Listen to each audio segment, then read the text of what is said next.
Hi everyone.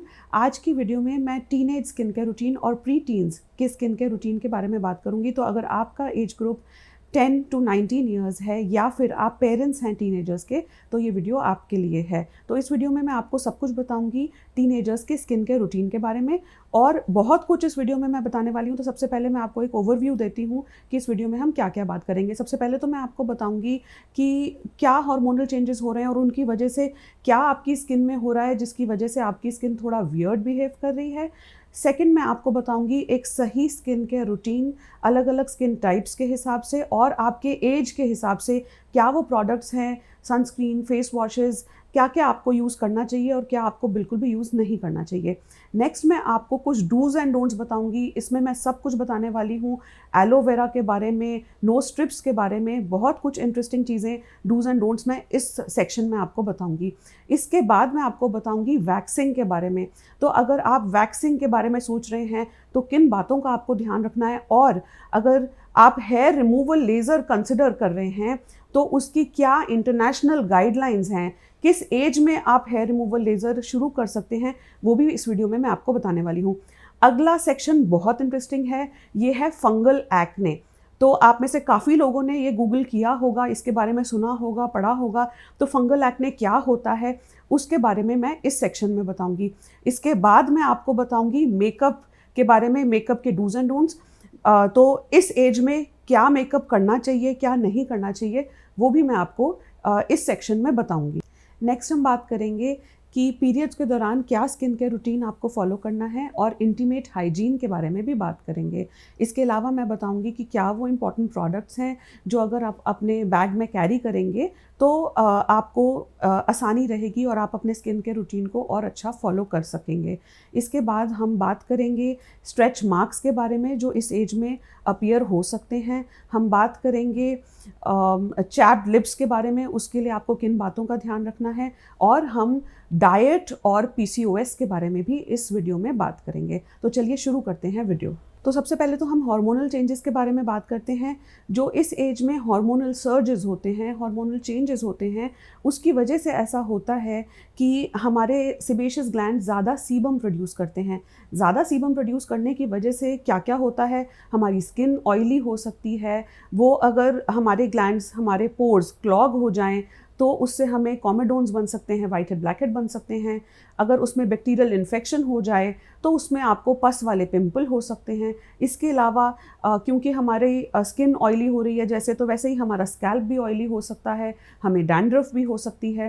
तो इस वजह से एक स्किन केयर रूटीन प्रॉपर होना बहुत ज़रूरी है। अगर आप ये स्किन में चेंजेस नोटिस कर रहे हैं तो इसका मतलब है कि आपको ये अपने स्किन केयर रूटीन में चेंजेस लाने की ज़रूरत है ताकि आप अपनी स्किन का ठीक से ख्याल रख सकें। अब नेक्स्ट सबसे इम्पॉर्टेंट चीज़, हमारा सही स्किन केयर रूटीन। तो स्किन केयर रूटीन के बारे में जब मैं बात करती हूँ तो जैसा अगर आपने मेरी पहली वीडियोस में भी देखा है तो ये डिपेंड करता है कि आपकी स्किन ड्राई है, आपकी स्किन ऑयली है, या आपकी स्किन नॉर्मल है, सेंसिटिव है। उस पर हम प्रोडक्ट्स उसके हिसाब से चूज़ करते हैं। अधिकतर लोगों की स्किन इस एज में ऑयली होती है, लेकिन ये ज़रूरी नहीं है कि आपकी स्किन ऑयली ही हो, और इस वजह से सही स्किन के प्रोडक्ट्स यूज़ करना ज़रूरी है। अगर आप ऑयली स्किन के हिसाब से प्रोडक्ट्स यूज़ करेंगे और आपकी स्किन ऑयली नहीं है तो भी आपकी स्किन को नुकसान हो सकता है। तो सबसे पहले तो हम बात करते हैं कि क्या क्या वो प्रोडक्ट्स हैं जो आपको यूज़ करने बहुत ज़रूरी हैं। तो सबसे पहले तो फेस वॉश, सही फेस वॉश चूज़ करना ज़रूरी है। अगर आपकी स्किन ऑयली है तो आप salicylic acid based face wash इस्तेमाल कर सकते हैं। सैलिसिलिक एसिड 1% और 2% में आता है, लेकिन मैं 1% ही सजेस्ट करती हूँ क्योंकि 2% काफ़ी बार काफ़ी ज़्यादा ड्राइंग हो सकता है। तो फेस वॉश, अगर आपकी स्किन ऑयली नहीं है तो आपके लिए ड्राई स्किन का, नॉर्मल स्किन का ग्लिसरीन बेस्ड फेस वॉश हो सकता है। बहुत सारे ऐसे जेंटल फेस वॉशेस अवेलेबल हैं जो आपकी स्किन को फेस वॉश करने के बाद भी बहुत ज़्यादा ड्राई नहीं करेंगे, और ये बहुत ज़रूरी है कि आपके चेहरे से एक्सेस ऑयल हटे डर्ट हटे, लेकिन आपकी स्किन उसके बाद बहुत ड्राई ना हो। प्लीज़ इस बात को याद रखें। काफ़ी बार लोग ऐसे फेस वॉशेज़ इस्तेमाल करते हैं जो जब मैं उनका चेहरा देखती हूँ तो वो इतना ड्राई होता है और वो सोचते हैं कि हम सही कर रहे हैं क्योंकि हम अपने चेहरे से सारे एक्सेस ऑयल को हटा रहे हैं। लेकिन प्लीज़ ध्यान रखें कि ऐसा करने से आप अपने नॉर्मल स्किन के बैरियर को डिसरप्ट कर रहे हैं, जिसमें फिर और ज़्यादा चांसेस हैं कि बैक्टीरियल इन्फेक्शन हो। और अगर स्किन बहुत ज़्यादा ड्राई रहेगी आपकी, अगर आप अपनी स्किन को बहुत ज़्यादा ड्राई रखने की कोशिश करेंगे तो उससे ये होगा कि आपकी स्किन बहुत ज़्यादा ऑयल प्रोड्यूस करेगी, क्योंकि आपकी स्किन को लगेगा कि हाइड्रेशन की ज़रूरत है और ऑयल प्रोड्यूस करने की ज़रूरत है क्योंकि स्किन ड्राई है, तो फिर और ज़्यादा एक्सेस में ऑयल प्रोड्यूस होगा। तो बिल्कुल भी ऐसा ना सोचें कि हमारा फेस वॉश सही ढूंढने का एम ये है कि हमारी स्किन बहुत ज़्यादा ड्राई रहे। इसके अलावा मैंने एक वीडियो करी थी लॉकडाउन में, जिसमें मैंने आपको जितने भी फेस वॉशेज़ इंडिया में आसानी से ओवर द काउंटर अवेलेबल हैं, जैसे गार्नियर एक्नो फाइट और न्यूट्रोजिना का फेस वॉश और हिमालय नीम फेस वॉश, ये सारे बहुत सारे फेस वॉशेस को मैंने कंपेयर किया था और मैंने हर फेस वॉश की अच्छी बातें और ऐसी बातें जो मुझे उतनी अच्छी नहीं लगी वो मैंने उस वीडियो में बताई थी। तो उसका लिंक भी हम डिस्क्रिप्शन बॉक्स में शेयर करेंगे, वो वीडियो आप ज़रूर देखिए, तो उससे आपको सही फेस वॉश चूज़ करने में आसानी रहेगी। नेक्स्ट अब देखिए, आपको फेस वॉश कम से कम 2 बार करना है, एक बार सुबह और एक बार शाम को, ये मिनिमम है। और सुबह फेस वॉश करने के बाद मॉइस्चराइज़र लगाना ज़रूरी है। अब ये एक दूसरा मिसनोमर है कि लोग सोचते हैं कि अगर हमारी स्किन ऑयली है तो हमें मॉइस्चराइज़र नहीं लगाना है। ये भी बिल्कुल गलत है। मॉइस्चराइज़र सबको लगाना है और सबकी स्किन टाइप के हिसाब से मॉइस्चराइज़र अवेलेबल है। आपकी स्किन ड्राई है तो आपका मॉइस्चराइज़र अलग होगा, आपकी स्किन ऑयली है तो ऑयली स्किन का मॉइस्चराइज़र अलग होगा। तो ऑयली स्किन के लिए ऐसे मॉइस्चराइज़र्स अवेलेबल हैं जिनमें होहोबा ऑयल है। ये मैंने इस पे एक अलग वीडियो भी बनाई है जिसमें मैंने budget to luxury moisturisers for oily skin बताया है। तो वो वीडियो आप देख के सही मॉइस्चराइज़र भी चूज़ कर सकते हैं अगर आपकी स्किन ऑयली है। और ड्राई स्किन के लिए भी मैंने मॉइस्चराइज़र्स पर एक वीडियो बनाई है, तो आप सही मॉइस्चराइज़र चूज़ कर सकते हैं, लेकिन मॉइस्चराइज़र लगाना बहुत ज़रूरी है। अब मॉइस्चराइज़र सुबह लगाने के बाद इसके बाद आपको सनस्क्रीन लगाना है। तो सनस्क्रीन इस एज ग्रुप के लिए अलग है। नॉर्मल सनस्क्रीन्स आपके लिए सही नहीं रहेंगे। मैं प्रेफर करती हूँ कि टीनेजर्स केमिकल फ्री सनस्क्रीन्स लगाएं। तो आपको फिज़िकल सनस्क्रीन्स लगाने हैं। फिज़िकल सनस्क्रीन ज़्यादा अच्छे होते हैं, ज़्यादा लंबे समय तक सन प्रोटेक्शन देते हैं, जो कि मैं अज्यूम करती हूँ कि आप बाकी लोगों की तरह बार बार सनस्क्रीन नहीं लगा सकते। और ये बहुत आपकी स्किन के सेंसिटिव स्किन के लिए अच्छे होंगे। अगर कोई स्पोर्ट्स एक्टिविटी में बहुत ज़्यादा है, स्विमिंग कर रहे हैं, तो ऐसे लोगों के लिए भी फिज़िकल सनस्क्रीन्स ही अच्छे हैं। तो आपकी एज ग्रुप के हिसाब से, आपके लाइफस्टाइल के हिसाब से ये बहुत अच्छे रहेंगे। और मैं सजेस्ट करूँगी कि सिर्फ चेहरे पर ही नहीं, सारे एक्सपोज्ड एरियाज़ पे, यानी हाथों पर, लेग्स पर, depending on what you are wearing, ये सनस्क्रीन आपको लगाने ज़रूरी हैं। और घर के अंदर हैं तब भी लगाना है। और प्लीज़ फिज़िकल ब्लॉकर्स का इस्तेमाल करिए, क्योंकि वो केमिकल्स उनमें कम होते हैं, तो वो आपकी स्किन के लिए, आपकी एज की स्किन जो कि सेंसिटिव स्किन है, उसके लिए ये फिज़िकल ब्लॉकर्स बहुत अच्छे रहेंगे। तो फिज़िकल ब्लॉकर्स पर भी मैंने एक वीडियो बनाई है, जो वो आप देख सकते हैं और उससे आप सही फिज़िकल ब्लॉकर चूज़ कर सकते हैं। फिज़िकल ब्लॉकर्स वो होते हैं जिनमें टाइटेनियम डाइऑक्साइड और जिंक ऑक्साइड होता है। तो ये फिज़िकल ब्लॉकर्स एक्चुअली आपकी स्किन के ऊपर सेटल हो जाते हैं। तो जब लाइट पड़ती है तो ये फिज़िकल ब्लॉकर्स बेसिकली उसको रिफ्लेक्ट करेंगे और ये उस लाइट को एब्जॉर्ब नहीं होने देंगे, और ये खुद भी आपकी स्किन में एब्जॉर्ब नहीं होंगे। और इसी वजह से इस एज ग्रुप के लिए फिज़िकल ब्लॉकर्स सही हैं। तो अब हमने फेस वॉश सुबह कर लिया और मॉइस्चराइज़र और सनस्क्रीन। उसके बाद रात के लिए फिर से फेस वॉश करना है। देखिए, रात के लिए मैं यही कहूँगी कि डबल क्लेंजिंग करना बहुत अच्छा रहेगा। डबल क्लेंजिंग का मतलब है कि 2 बार फेस वॉश करना। और मैं ये सजेस्ट करूँगी कि आप 2 बार जेंटल क्लेंजर से वॉश करें अपना चेहरा, क्योंकि आपकी स्किन बहुत सेंसिटिव है और ऐसी एज है आपकी कि जिसमें हम हार्श प्रोडक्ट्स इस्तेमाल नहीं करेंगे, बजाय कि आप एक हार्श फेस वॉश इस्तेमाल करें जो कि आपकी स्किन में एलर्जी कर सकता है, स्किन को और सेंसिटिव कर सकता है, स्किन को रेड कर सकता है, स्किन को ड्राई कर सकता है। तो 2 माइल्ड जेंटल क्लेंजर्स इस्तेमाल करना ज़्यादा अच्छा रहेगा, बजाय कि एक हार्श क्लेंजर आप इस्तेमाल करें। तो इसमें मैं सजेस्ट करती हूँ प्रोडक्ट्स जैसे सीटाफिल। तो सीटाफिल पर भी मैंने एक अलग वीडियो बनाई है जिसके क्या क्या प्रोडक्ट्स हैं जो सेंसिटिव स्किन के लिए हैं, आपकी एज ग्रुप के लिए हैं और जो बहुत हार्श नहीं होंगे। तो उसका लिंक भी हमने डिस्क्रिप्शन बॉक्स में शेयर किया है, तो वो आप ज़रूर देखिए। अब हम आते हैं अपने अगले इंपॉर्टेंट सेक्शन में। इसमें मैं आपको स्किन के डूज़ एंड डोंट्स के बारे में बताऊंगी। ये डूज़ एंड डोंट्स मैंने जो आपको बता रही हूँ ये वो हैं जो मैंने अपनी क्लिनिक में अपनी डेली प्रैक्टिस में देखे हैं, जो आपके एज ग्रुप के लोग ये सब चीज़ें फॉलो करते हैं। उसमें से क्या चीज़ें अच्छी हैं, सही हैं, या क्या चीज़ें ऐसी हैं जो उतनी सही नहीं हैं, और क्या चीज़ें ऐसी हैं जो आपको बिल्कुल भी नहीं करनी है, वो मैं अब आपको बताऊंगी। तो सबसे पहले है हेयर ऑयलिंग और जेल्स और वैक्सेस। तो जेल और वैक्सेस आपको इस एज में इस्तेमाल नहीं करने हैं। ऑयलिंग मैं समझती हूँ अगर आपके बाल लंबे हैं तो आपको ऑयलिंग करने की ज़रूरत है, क्योंकि आप उतनी फ्रीक्वेंटली हेड वॉश नहीं कर सकते। लेकिन मैं सजेस्ट करती हूँ कि स्कैल्प में बहुत ज़्यादा ऑयल आप ना लगाएं, उससे आपके पोर्स क्लॉग होकर आपको हेयरलाइन पे पिंपल निकल सकते हैं।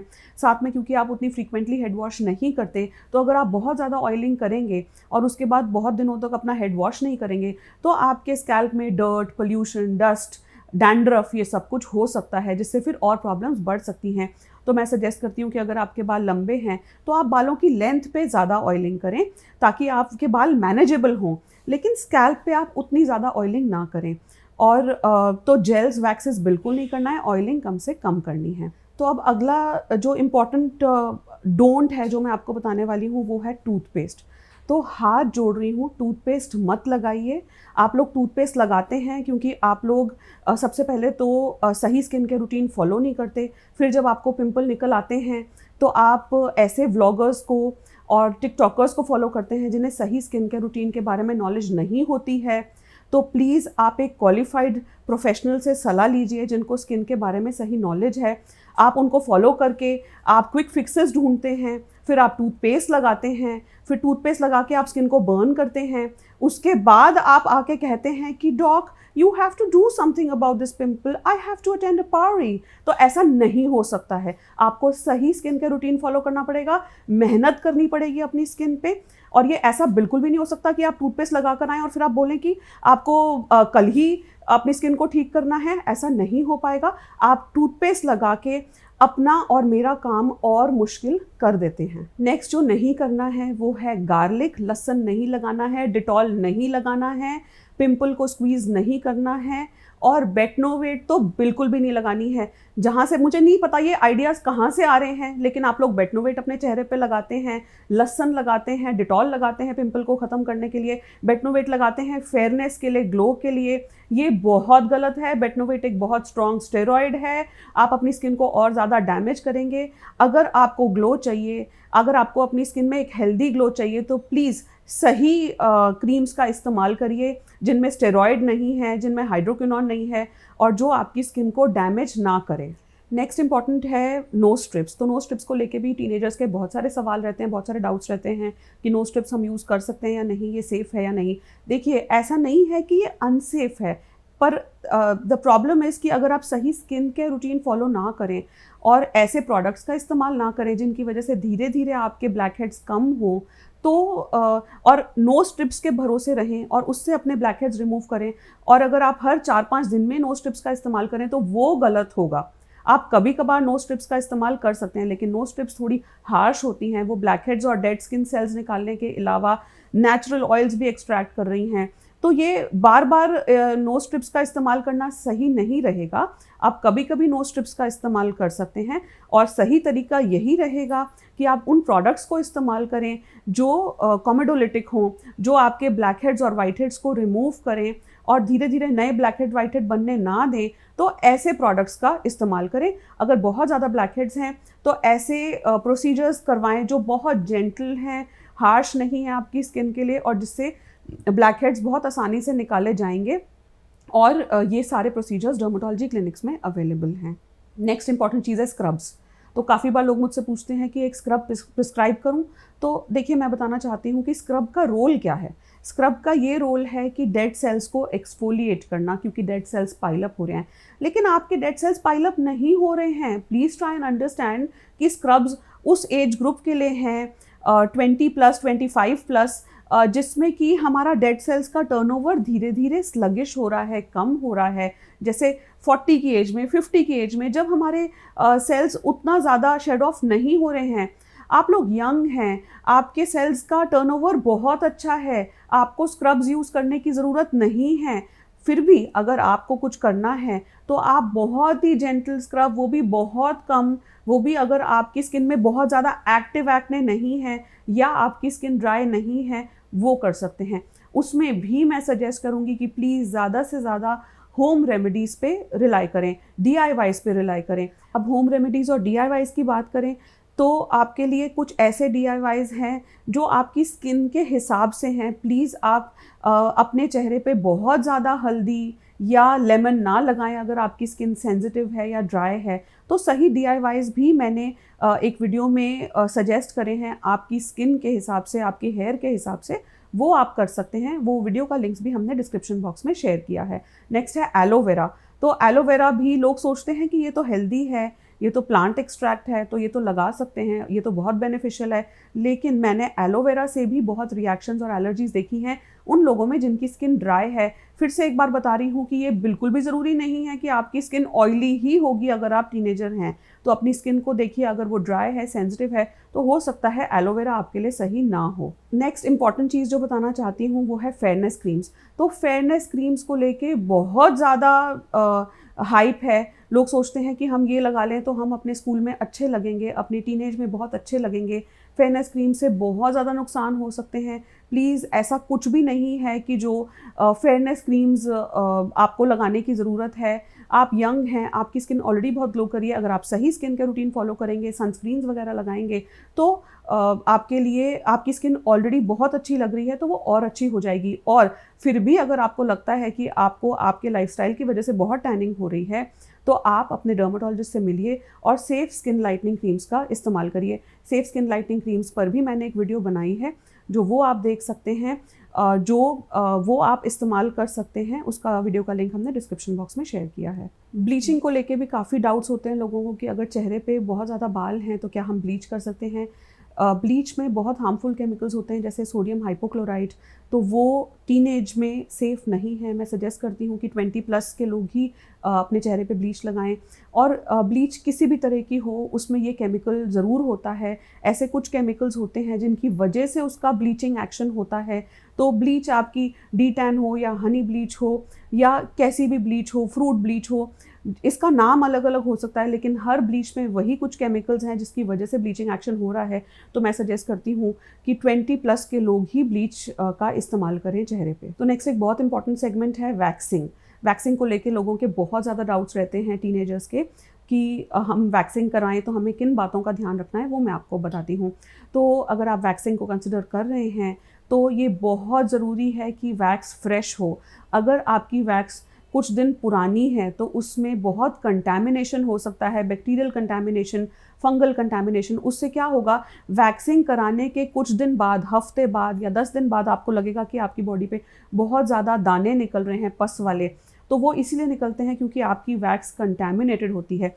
ऐसे भी होता है कि कुछ एक्ने निकलते हैं वैक्सिंग के बाद, जो अगर आपके हार्ड ग्रोथ है तो उससे निकलेंगे, वो बैक्टीरियल कंटैमिनेशन की वजह से नहीं निकलते। पर जो हम अपनी तरफ से कर सकते हैं वो ये कि ये ध्यान रखें कि जो वैक्स हम इस्तेमाल कर रहे हैं वो फ्रेश हो। और अगर वो कुछ भी दिन पुरानी है, ख़ास तौर पे गर्मियों में, तो फिर ऐसा हो सकता है कि आपको वैक्सिंग कराने के कुछ दिन बाद इन्फेक्शन हो जाए। अब इसके अलावा आप ये कर सकते हैं कि वैक्सिंग कराने के बाद एंटीबैक्टीरियल लोशन लगाएं वैक्स्ड एरिया पे, तो उससे भी आप काफ़ी हद तक अपनी प्रॉब्लम को कंट्रोल कर सकते हैं।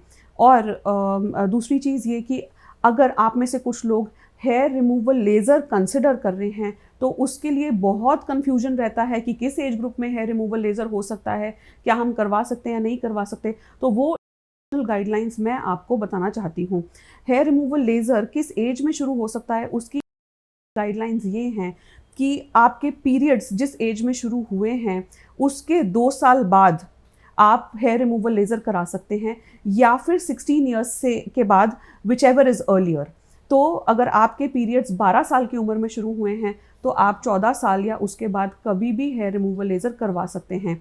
तो ये बहुत ज़रूरी था क्लियर करना, क्योंकि काफ़ी बार लोगों को कन्फ्यूजन रहता है कि हम हेयर रिमूवल लेज़र के लिए एलिजिबल हैं या नहीं हैं। नेक्स्ट एक बहुत ही इंपॉर्टेंट और इंटरेस्टिंग सेगमेंट है, ये है फंगल एक्ने।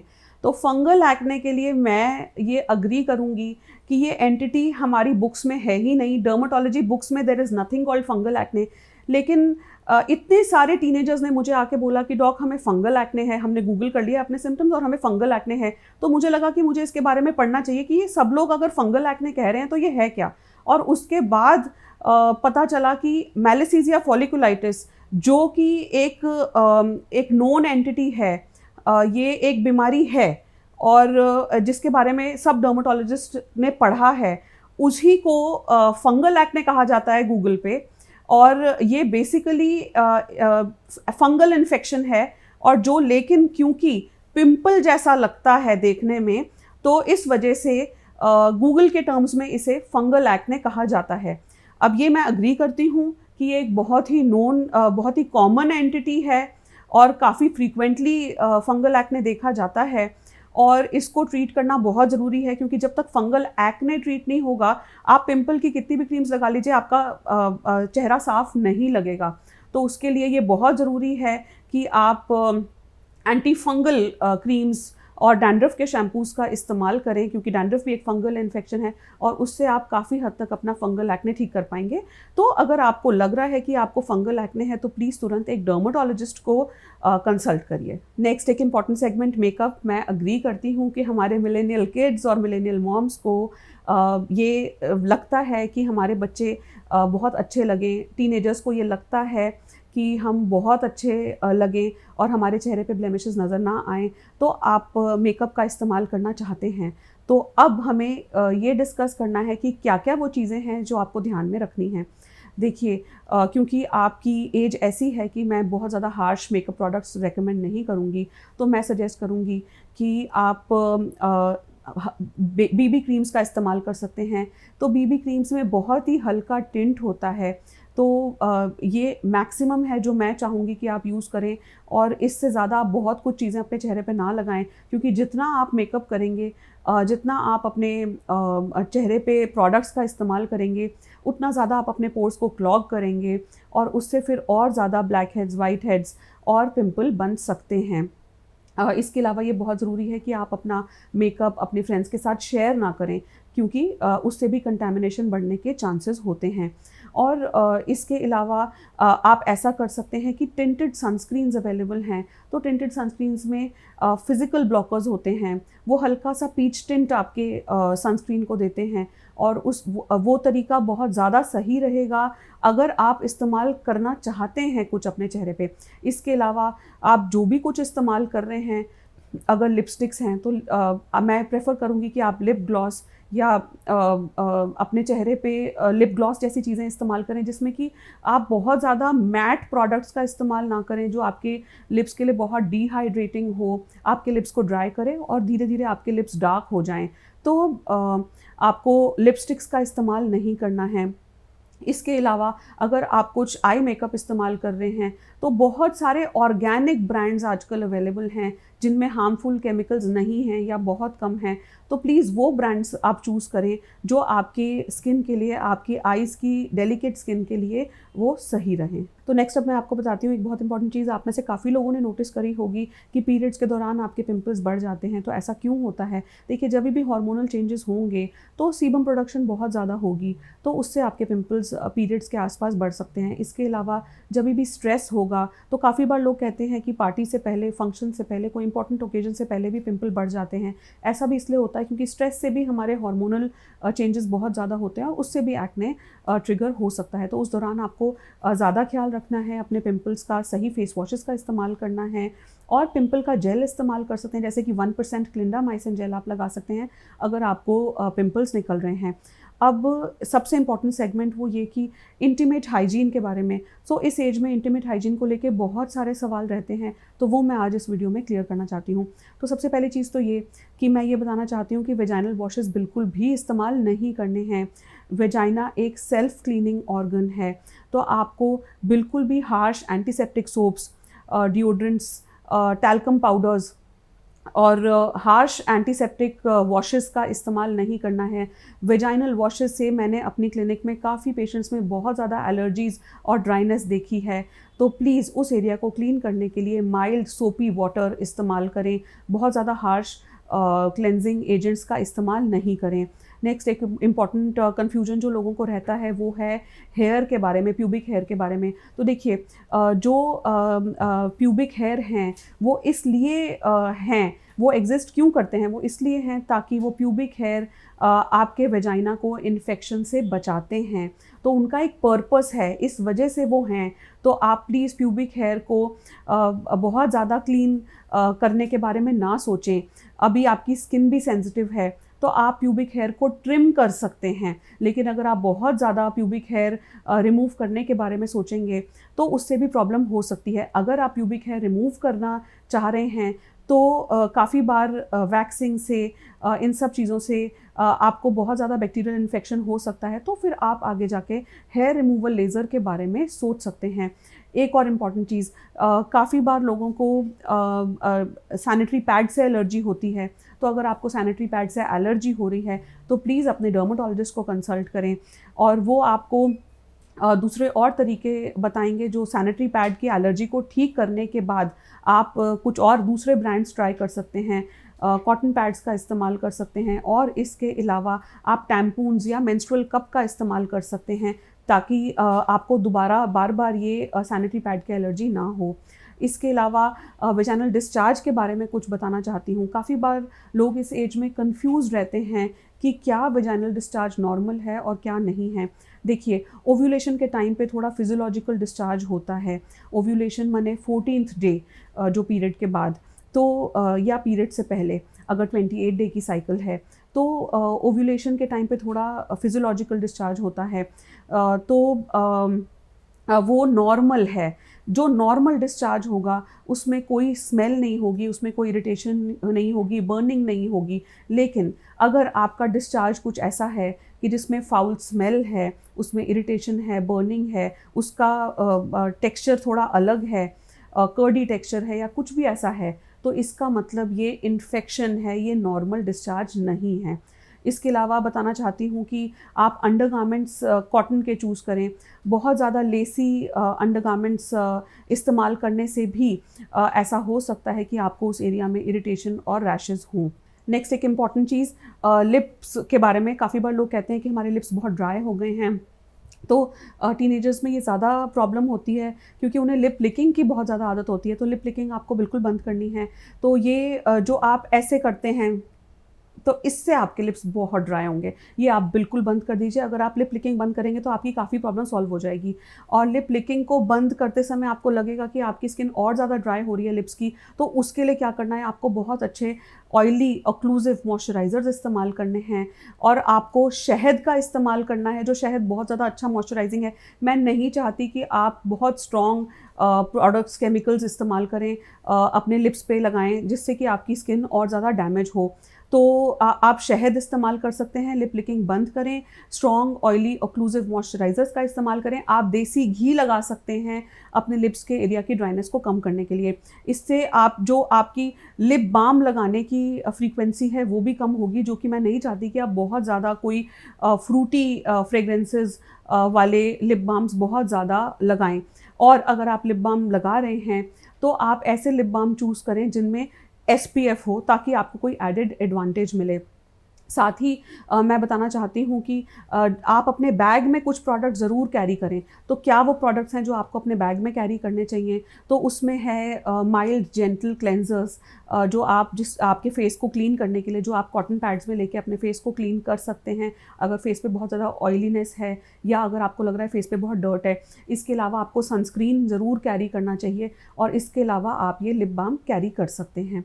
नेक्स्ट एक इम्पॉर्टेंट चीज़, स्ट्रेच मार्क्स। तो स्ट्रेच मार्क्स क्यों बनते हैं? देखिए, जब भी अचानक से आपकी हाइट बढ़ेगी तो आपकी स्किन स्ट्रेच होगी, या आपका वेट बढ़ेगा तो आपकी स्किन स्ट्रेच होगी। तो स्किन स्ट्रेच होने की वजह से स्ट्रेच मार्क्स बनते हैं। तो ये इस एज में कॉमन है। आप नोटिस कर सकते हैं कि आपकी नीज़ के पीछे स्ट्रेच मार्क्स होंगे या आपके बैक पे स्ट्रेच मार्क्स होंगे। तो ये अचानक से हाइट गेन करने की वजह से होते हैं।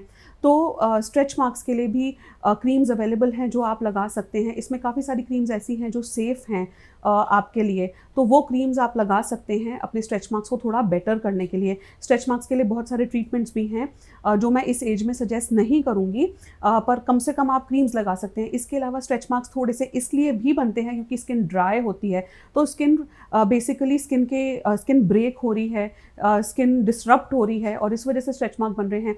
तो जब हम एक्सपेक्ट कर रहे हैं कि आपके स्ट्रेच मार्क्स बनेंगे तो आप थोड़ा ऑयलिंग कर सकते हैं, उससे स्किन मॉइस्चराइज रहेगी। तो स्किन मॉइस्चराइज रहने से एटलीस्ट कुछ आप अपनी स्किन को डैमेज कंट्रोल कर सकते हैं और आपके स्ट्रेच मार्क्स उतने ज़्यादा नहीं बनेंगे। और जो स्ट्रेच मार्क्स बन चुके हैं उसके लिए आप क्रीम्स लगा सकते हैं। तो स्ट्रेच मार्क की क्रीम पर भी मैंने वीडियो बनाई है जिसका लिंक हमने डिस्क्रिप्शन बॉक्स में शेयर किया है, तो वो आप ज़रूर देखिए। नेक्स्ट मैं आपको बताना चाहती हूँ डाइट के बारे में।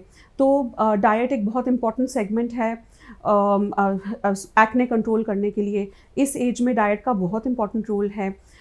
एक्ने अगर आप सही डाइट नहीं ले रहे तो एक्ने बहुत ज़्यादा बढ़ सकता है। चॉकलेट्स और मैंगोज़, मीठा खाने से बहुत ज़्यादा पिंपल बढ़ते हैं, तो आपको मीठा कम से कम करना होगा। हाई ग्लाइसीमिक इंडेक्स फूड से पिंपल बढ़ते हैं, तो पिज़्ज़ा, पास्ता, बर्गर, इन सब चीज़ों से बहुत पिंपल्स बढ़ सकते हैं।